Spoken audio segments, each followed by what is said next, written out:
Surprising signs that you have imposter syndrome.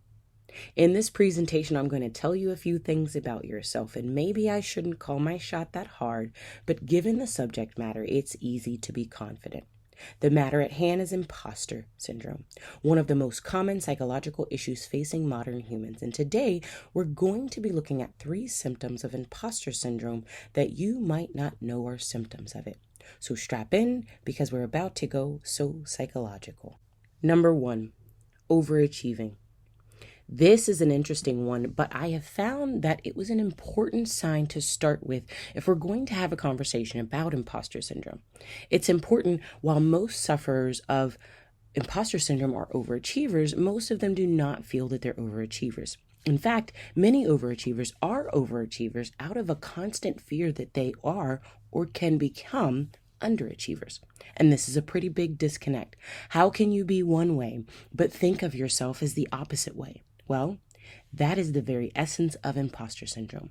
Overachieving can be a sign of imposter syndrome because it's the very definition. It indicates a level of effort, sought out success that is more than necessary. If you are doing as much as you need to in order to survive and make yourself happy, that's one thing. But if you find that you are constantly pushing yourself to do more and more and make more, then you're either suffering from imposter syndrome or vulnerable to it. Number 2, downtalking yourself. This one is going to come off as less of a surprise than the previous one because you see someone or are someone who insults themselves, so you probably know that something is wrong here. Downtalking yourself can come out in a number of ways. If you have trouble taking credit for things that you've done, that's downtalking yourself. If you accentuate the mistakes above your flashes of genius, that's also downtalking yourself. When I have talked to people that make a habit of downtalking themselves, they usually say to me that they feel obligated to do it. They say things like, how will I learn to make mistakes if I don't punish myself for my mistakes? But that's not how success works. Mistakes don't become less common just because there's a punishment associated with them. They're just becoming more stressful. Number 3, not taking responsibility. Imposter syndrome is, in essence, an expression of low self-esteem. And when low self-esteem people see a bad thing, they immediately identify with it. They tell themselves, and sometimes others, yes, I am that bad thing. Conversely, they also say that they are not good things. The problem is that their idea of what is good and bad is really warped. People with imposter syndrome will say that they're not overachievers because they think being an overachiever is good.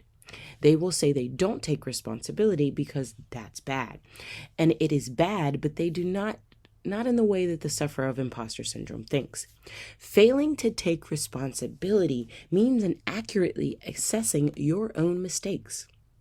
What not everyone realizes, though, is that this works in 2 directions. You can either fail to admit that you have a mistake, or you can treat a mistake like it's an unforgivable sin, and both are equally inaccurate.